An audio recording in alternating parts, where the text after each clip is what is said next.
Bismillahirrahmanirrahim. Assalamu alaikum dear students. So I welcome you to this very important class. हम standards की summaries को discuss कर रहे हैं और आज का जो टॉपिक है वो हम 300 सीरीज़ पे थोड़ा टाइम लगाएंगे एंड आई होप आप इसको एंजॉय करेंगे। 300 सीरीज़ में 4 स्टैंडर्ड्स थे। चारों मेरे बड़े फेवरेट हैं। उसमें ISA 300 है जो कि ऑडिट प्लानिंग को डिस्कस करता है। फिर एक स्टैंडर्ड है which is considered to be a backbone of planning and risk assessment and that is identifying and assessing the risk of material misstatement by understanding the entity and its environment। इसका नाम बड़ा मज़े का है क्योंकि ये आपको ये कह रहा है कि मैं आपको बताऊंगा कि आपने रिस्क ऑफ मटेरियल मिसस्टेटमेंट कैसे असेस करना है और वो और आपने how to understand the entity और एट्स इट्स इन्वायरमेंट। फिर एक स्टैंडर्ड है 320। स्टैंडर्ड का नाम और नंबर याद रखना ज़रूरी नहीं है, लेकिन जनरली आप प्रोफेशनल अकाउंटेंट्स बन रहे हैं तो आई होप कि जितनी दफ़ा हमने इसके नंबर्स और नाम को डिस्कस किया है कहीं ना कहीं आपको याद हो जाएंगे। तो 320 deals with audit materiality. Audit materiality भी एक इम्पॉर्टेंट एरिया है। और फिर 330 है जो कि डिस्कस करता है ऑडिटर के रिस्पॉन्सेस को। अभी हम चलते हैं कि बुक में क्या लिखा है। मैं पहले आपको थोड़ा सा ओवरव्यू दे दूं कि बेसिकली ये 4 स्टैंडर्ड्स एक दूसरे को कॉम्प्लीमेंट कर रहे हैं। इसमें जो लीडिंग स्टैंडर्ड है वो 315 है। 315 ये कह रहा है मैं बताऊंगा कि आपने रिस्क कैसे असेस करना है, आपने इंडस्ट्री को कैसे अंडरस्टैंड करना है, एंटिटी को कैसे अंडरस्टैंड करना है, control environment, internal control systems, इनको कैसे आपने अंडरस्टैंड करना है और कैसे आपने इस पोजीशन में आना है कि आप रिस्क ऑफ मटेरियल मिसस्टेटमेंट को असेस कर सकें। साइमल्टेनियसली जैसे जैसे आप अंडरस्टैंडिंग लेंगे एंटिटी की, रूल्स की, रेगुलेशंस की, लॉज की, प्रोनाउंसमेंट्स की, और साथ साथ आप अपनी प्लानिंग कर रहे होते हैं। अब ये जो प्लानिंग है डेफिनेटली ये रिसोर्सेज की प्लानिंग है और प्रोसीजर्स की प्लानिंग है। आपने रिस्क असेस किया, आपकी प्लानिंग डिफरेंट है, रिस्क डिफरेंट हुआ, आपकी प्लानिंग डिफरेंट हो जाएगी। सो बेसिकली 315 जो है वो एक आप कह लें बैकबोन है प्लानिंग और रिस्क असेसमेंट वाले स्टैंडर्ड्स की। फिर 320 है जो कि मटेरियलिटी को डील करता है। अब आपको पता है मटेरियलिटी का मतलब है कि कौन सी चीज़ आपके लिए इंपॉर्टेंट है, कौन सी चीज़ इंपॉर्टेंट नहीं। सो अगर रिस्क हाई है तो मटेरियलिटी लेवल बहुत नीचे है, everything is material. So audit और रादर रिस्क और मटेरियलिटी का इनवर्स रिलेशनशिप है जो कहीं ना कहीं आपने पढ़ा और हम उसको दोबारा भी देखेंगे। अब मटेरियलिटी लेवल्स जो है वो क्वांटिटेटिव थ्रेशोल्ड्स हैं। आपको पता है मटेरियलिटी लेवल जर्नली वेरी करते हैं फ्रॉम 0.5% टू 5%। ऑडिटर का मेन कंसर्न वो मिसस्टेटमेंट है जो मटेरियल है, वो मिसस्टेटमेंट जो मटेरियल नहीं है। फर्ज करें एक मिसस्टेटमेंट आई जो कि 0.0001% है टोटल एसेट्स का या 0.001% है टोटल सेल्स का, तो आई थिंक ऑडिटर उसके बारे में कंसर्न नहीं है अनलेस और अनटिल कि छोटी छोटी मिसस्टेटमेंट्स मिलकर मटेरियल ना बन जाए। और फिर 330 जो है वो ऑडिटर के रिस्पॉन्सेज को देख रहा है। अब ऑडिटर के जो रिस्पॉन्सेज हैं वो आपको पता है ऑडिटर का सारा जोर अपने प्रोसीजर्स पे चलेगा, अपनी टीम पे चलेगा। रिस्क ज़्यादा है तो टीम में ज़्यादा एक्सपीरियंस लोग लेकर आएगा, प्रोफेशनल स्केप्टिसिज्म से काम करने की अहमियत को उजागर करेगा, ओके, और डायरेक्शन, सुपरविजन और रिव्यू बढ़ा देगा। सो बेसिकली ये जो 4 डॉक्यूमेंट्स हैं which is a part of your planning and risk assessment, अगर आपकी इस पर अच्छी ग्रिप है तो आप कभी इस पेपर में फेल नहीं हो सकते। अंडरस्टैंडिंग होना, ग्रिप होना, चीज़ों को अंडरस्टैंड करना और रिलेट कर पाना बड़ा ज़रूरी है। अब देखते हैं बुक ने क्या बातें की हैं जी। प्लानिंग में वो कहता है जी बेनिफिट्स क्या हैं। जब आप बेनिफिट्स प्लानिंग के यही होंगे कि आप काम अच्छे तरीके से कर सकेंगे, आपका रिस्क कम होगा, आपके रिसोर्सेज अच्छे तरीके से होंगे, टाइम अच्छे तरीके से आप यूटिलाइज कर सकेंगे। यही बातें उसने लिखी हैं। अच्छी टीम आप देख लेंगे, डायरेक्शन, सुपरविजन और रिव्यू हो जाएगी। अच्छा, एक चीज़ बड़ी इंपॉर्टेंट है कि जो कंटेंट्स हैं ऑडिट स्ट्रैटेजी के, बेसिकली जो आपकी ओवरऑल प्लानिंग में, जिस तरह मैंने आपको पहले भी बताया था कि इसमें एक ओवरऑल स्ट्रैटेजी और एक डिटेल अप्रोच है। सो जो ओवरऑल स्ट्रैटेजी है वो डील कर रही है nature, timing and extent of resources को, और जो डिटेल्ड अप्रोच है वो देख रही है nature, timing and extent of procedures को। सो आपने रिसोर्सेज की प्लानिंग करनी है और प्रोसीजर्स की प्लानिंग करनी है। प्लानिंग करने के लिए इंगेजमेंट का स्कोप अंडरस्टैंड करना ज़रूरी है। अब स्कोप क्या है? अब एक क्लाइंट है, उसके 5 ब्रांचेस हैं और एक की 500 ब्रांचेस हैं, तो डेफिनेटली स्कोप डिफरेंट हो जाएगा। अब एक क्लाइंट है जो एक मुल्क में परफॉर्म कर रहा है और दूसरा क्लाइंट ऐसा है जो कि 10 मुल्कों में परफॉर्म कर रहा है या मल्टी करेंसी परफॉर्म कर रहा है या उसकी डिफरेंट डोमेन्स हैं, सो डेफिनेटली उसका स्कोप जो है वो it will be entirely different. एक ऑर्गेनाइजेशन है जिसमें आईटी का यूज़ है, ई कॉमर्स बेस्ड है, एक ई कॉमर्स बेस्ड नहीं है, एक में इंटरनल ऑडिटर है, एक में नहीं है, एक का रिपोर्टिंग फ्रेमवर्क आईएफआरएस है, एक का रिपोर्टिंग फ्रेमवर्क यूके गैप्स है, एक का रिपोर्टिंग फ्रेमवर्क यूएस गैप्स हैं, एक सब्सिडरी है, एक पेरेंट कंपनी है। यू कैन इमेजिन कि स्कोप कितनी चीज़ों से मिलके बनता है। सो आपको ये पता होना चाहिए कि फैक्टर्स अफेक्टिंग स्कोप क्या है, फैक्टर्स अफेक्टिंग प्लानिंग और factors affecting scope they are the same. जो मैंने आपको क्या बताया, आपकी नंबर ऑफ लोकेशंस हैं, आपके इवन नंबर ऑफ ब्रांचेस हैं, जोग्राफिकल स्प्रेड है, रिपोर्टिंग फ्रेमवर्क है, क्लाइंट स्पेसिफिक रिपोर्टिंग कंसिडरेशंस हैं, आईटी का यूज़ है, एक्सपर्ट्स का यूज़ है, सर्विस ऑर्गेनाइजेशंस का यूज़ है, इंटरनल ऑडिटर का यूज़ है। ये सारे फैक्टर्स मिलके आप पेरेंट कंपनी हैं, सब्सिडरी हैं, so all these factors is contributing for your scope. So once you understand the scope, once you have complete understanding of the client, you will be in a better position to plan about your resources and plan about your procedures. So यही बात उसने यहाँ लिख दी। उसने कहा contents audit plan के nature, timing, extent of, आपने risk assessment procedures लगा दिए, plan further audit procedure at the assertion level, another plan procedure. तो बेसिकली वही प्लानिंग की, प्रोसीजर्स की प्लानिंग। आपके दिमाग में दो बॉक्सेस खुलने चाहिए कि जब भी प्लानिंग की बात आएगी तो आप पहले रिसोर्सेज की प्लानिंग की बात करेंगे, which is called overall strategy. और वो किस पर बेस कर रही है, स्कोप पर। और स्कोप बहुत सारे फैक्टर, छोटे छोटे फैक्टर्स जो कि आपकी बुक में दिए हुए हैं उससे मिलके बन रहा है। और जो प्रोसीजर्स हैं वो definitely you have to talk about nature of procedures, timing of procedures and extend. अब नेचर में मैं क्विकली बता देता हूँ, नेचर में दो तरह के प्रोसीजर्स हैं, एक को टेस्ट ऑफ कंट्रोल्स कहते हैं और दूसरे को सब्सटेंटिव प्रोसीजर्स कहते हैं। और सब्सटेंटिव प्रोसीजर्स में भी फर्दर दो एरियाज हैं, एक को हम कहते हैं सब्सटेंटिव एनालिटिकल प्रोसीजर्स और दूसरे को हम कहते हैं substantive test of details. So this you have to decide. अगर रिस्क ज़्यादा है तो आप सब्सटेंटिव की तरफ चले जाएंगे, अगर रिस्क कम है, कंट्रोल इफेक्टिव है, तो आप ज़्यादा कंट्रोल्स पे रिलाय करेंगे। ये डिसाइड आपने प्लानिंग फेज में करना है। और रिस्क असेसमेंट्स आपने की, आपने अंडरस्टैंडिंग ली और वहाँ आपने प्लानिंग की। प्लानिंग चेंज भी हो सकती है, risk assessment over the period change हो सकती है। तो जैसे जैसे चेंज होगी वैसे वैसे आप ओवर द पीरियड आपके रिस्पॉन्सेज चेंज होंगे। टाइमिंग्स इंटरम ऑडिट्स भी हो सकते हैं। आई थिंक टाइमिंग्स में you can go for interim audits, half yearly audit, quarterly audits और yearly audit. So this again you have to decide कि आपको इंटरम ऑडिट्स पे जाना है या आपको क्वार्टरली ऑडिट्स पे, इंटरम में क्वार्टरली, हाफ ईयरली और फिर फाइनल। और एक्सटेंट कैन बी मोर और लेस। सो प्लानिंग आपको थोड़ा थोड़ा याद आया होगा कि प्लानिंग में, अच्छा इसमें कुछ प्रिलिमिनरी प्लानिंग एक्टिविटीज़ भी हैं when you are going to audit for the first time. उसमें एथिकल कंसिडरेशंस हैं, क्लाइंट का नॉलेज है, उसका भी आपने ख्याल रखना है। 315 जिस तरह मैंने आपको बताया था कि 315 is the backbone of this planning and risk assessment.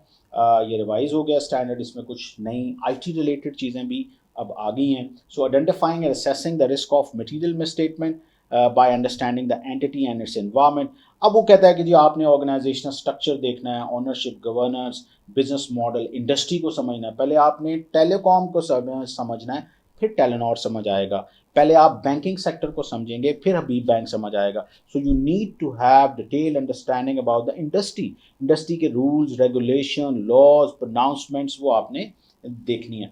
फिर आपने फाइनेंशियल परफॉर्मेंस देख लेनी है, मयर्स देख लेने हैं, फाइनेंशियल, नॉन फाइनेंशियल। फिर रिपोर्टिंग फ्रेमवर्क देखना है, इनहेरेंट रिस्क फैक्टर देख लेने हैं। इनहेरेंट रिस्क, अच्छा अब एक चीज़ बड़ी इंपॉर्टेंट है कि वो ये स्टैंडर्ड ये सजेस्ट कर रहा है कि आप एंटिटी को समझें, रूल्स को समझें, रेगुलेशन समझें, इंडस्ट्री को समझें, कंट्रोल सिस्टम को समझें, कंट्रोल इन्वायरमेंट को समझें। सो हमें बहुत ज़्यादा काम समझने का दिया जा रहा है। बेसिकली ये स्टैंडर्ड 315 हमें प्लेस कर रहा है। इतना ज़्यादा नॉलेज और अंडरस्टैंडिंग लेने के बाद हम इस पोजीशन में प्लेस हो जाएंगे कि हम रिस्क ऑफ मटेरियल मिसस्टेटमेंट को असेस कर सकें। अब इनहेरेंट रिस्क वो कह रहा है जी, इनहेरेंट रिस्क को देखें। इनहेरेंट रिस्क पर हम पहले भी बात कर चुके हैं कि अगर एक ऑर्गेनाइजेशन कॉम्प्लेक्स है, बिजनेस कॉम्प्लेक्स है, नंबर ऑफ ट्रांजैक्शन कॉम्प्लेक्स हैं, एरियाज कॉम्प्लेक्स हैं, तो इनहेरेंटली उसमें मिसस्टेटमेंट के चांसेस ज़्यादा हैं। अगर फाइनेंशियल स्टेटमेंट में सब्जेक्टिविटी ज़्यादा है, चीज़ें सब्जेक्टिव है, उसमें बहुत सारे एस्टिमेट्स इन्वॉल्व हैं, तो उन ऑर्गेनाइजेशन में भी इनहेरेंटली मिसस्टेटमेंट के चांसेस ज़्यादा होंगे। चेंजेस आ रही हैं फ्रीक्वेंट, अनसर्टेनिटी है या मैनेजमेंट बाइसेस हैं, तो आई थिंक इसकी वजह से इनहेरेंट रिस्क हाई होगा। बहुत दफ़ा मैं बता चुका हूँ कि इनहेरेंट रिस्क का ताल्लुक कंट्रोल से नहीं है, बल्कि इनहेरेंट रिस्क तो ये रिस्क है कि अगर कंट्रोल्स ना हो तो क्या होगा। वो फैक्टर्स फ़र्क है, वो कॉम्प्लेक्सिटी है, मैनेजमेंट का एक्सपीरियंस है, मैनेजमेंट की इंटेग्रिटी है, नेचर ऑफ ट्रांजैक्शंस हैं, अनयूजुअल प्रेशर्स है। मैनेजमेंट पे हर वक्त ये प्रेशर रहता है कि आपने प्रॉफिट दिखाना है या आपने 40% प्रॉफिट से नीचे नहीं आना। सो मैनेजमेंट फिर फाइनेंशियल स्टेटमेंट्स को मैनिपुलेट करेगी। अब वो कह रहा है कि जी इंटरनल कंट्रोल सिस्टम्स के कंपोनेंट्स देखें, हमने वहाँ भी पढ़े थे, ये 5 कंपोनेंट्स वही हैं जो कॉसो एक ऑर्गेनाइजेशन है, उसका एक इंटीग्रेटेड इंटरनल कंट्रोल्स का फ्रेमवर्क है। ये वही फ्रेमवर्क है जिसकी वो यहाँ बात कर रहा है। वो कह रहा है आप पहले कंट्रोल एनवायरनमेंट देखें, उसके एलिमेंट्स भी हमने देखे थे, रिस्क असेसमेंट प्रोसेस देखें, आप देखें कि इंफॉर्मेशन फ़्लो कैसे हो रही है, कंट्रोल्स देखें, उसकी मॉनिटरिंग देखें। So basically internal control systems को अंडरस्टैंड करें। और किसी भी इदारे में जो इंटरनल कंट्रोल्स को अंडरस्टैंड करना है, आपने 5 एलिमेंट्स देखने हैं। क्या उस इदारे में कंट्रोल इन्वायरमेंट है, क्या उसमें कंट्रोल पॉलिसीज और प्रोसीजर्स हैं, क्या उनकी मॉनिटरिंग हो रही है, क्या रिस्क असेसमेंट प्रॉपर है या नहीं।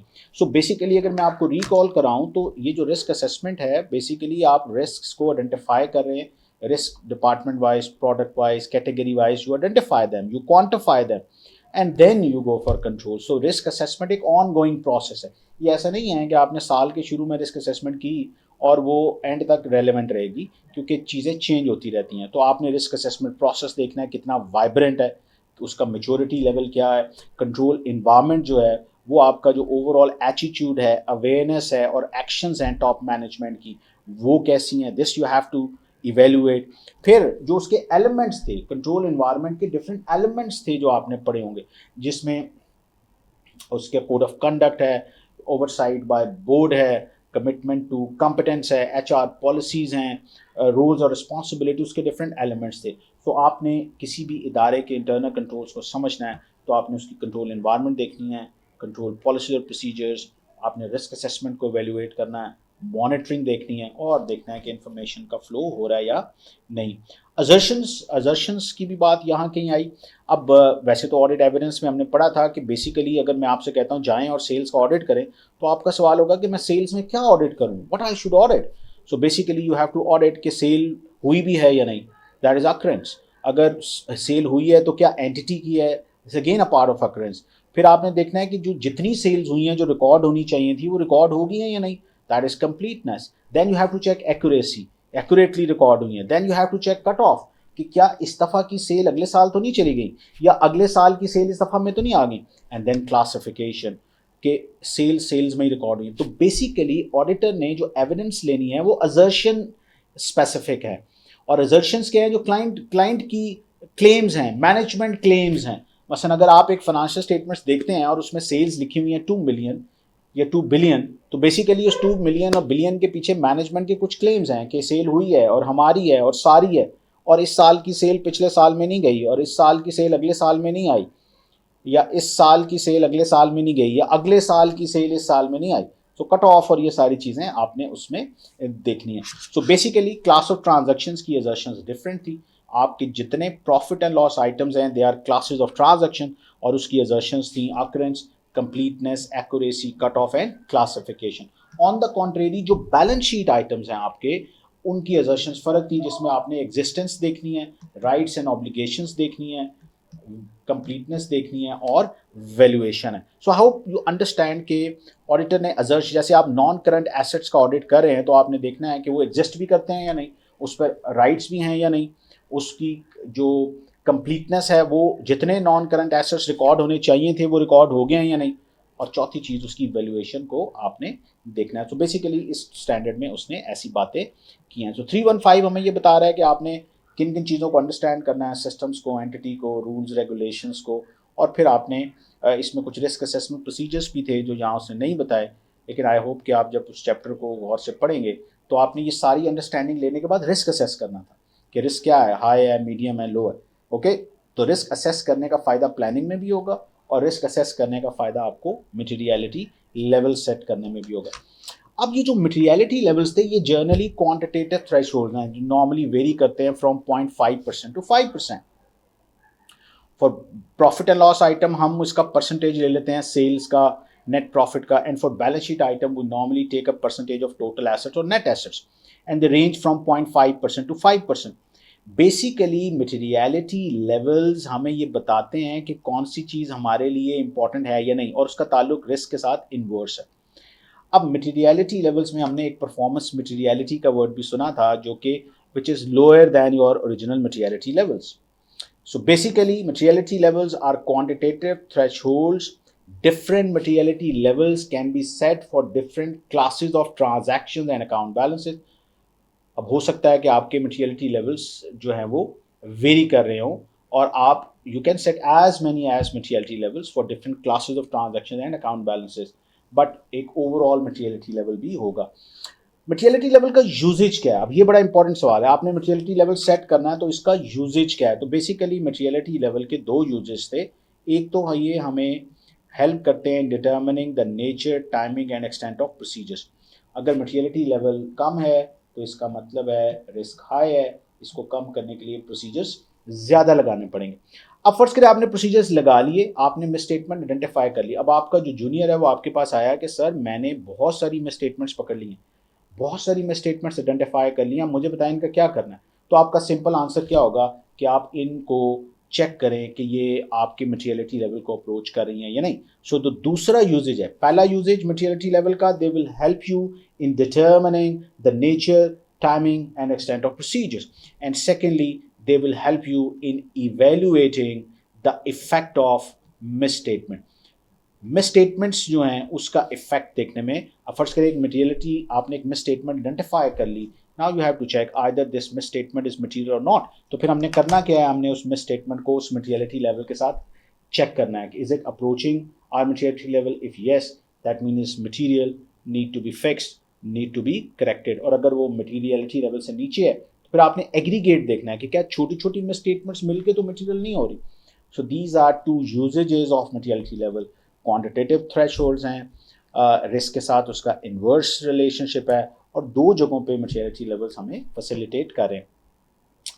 330 में इतनी जान नहीं है, 330 का तो नाम है ऑडिटर रिस्पॉन्सेज। तो जब रिस्क ज़्यादा होगा तो ऑडिटर का रिस्पॉन्स दो ही चीज़ों में आएगा, मैं आपको फ़ौरन बता देता हूँ। ऑडिटर का रिस्पॉन्स दो चीज़ों में, एक वो अपनी बेसिकली एक को हम कहते हैं ओवरऑल रिस्पॉन्स, ओवरऑल रिस्पॉन्स, और दूसरा है specific response. One is overall and second one is specific.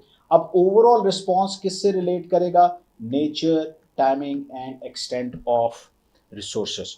आप करेंगे क्या, या रिसोर्सेज कह लें या आप एक्सपीरियंस स्टाफ की बात, अगर मैं नेचर टाइमिंग की बात ना भी करूं तो बेसिकली जो आपके ओवरऑल रिस्पॉन्सेज हैं रिस्क के, उसमें आप टीम बेहतर करेंगे, ज़्यादा एक्सपीरियंस, अगर रिस्क ज़्यादा है ज़्यादा एक्सपीरियंस लोग लेके जाएंगे, प्रोफेशनल स्केप्टिसिज्म के साथ काम करने की अहमियत को उजागर करेंगे, आप सरप्राइज विजिट्स करेंगे, आप सरप्राइज इन्वेंट्री काउंट्स करेंगे, सरप्राइज कैश काउंट्स करेंगे।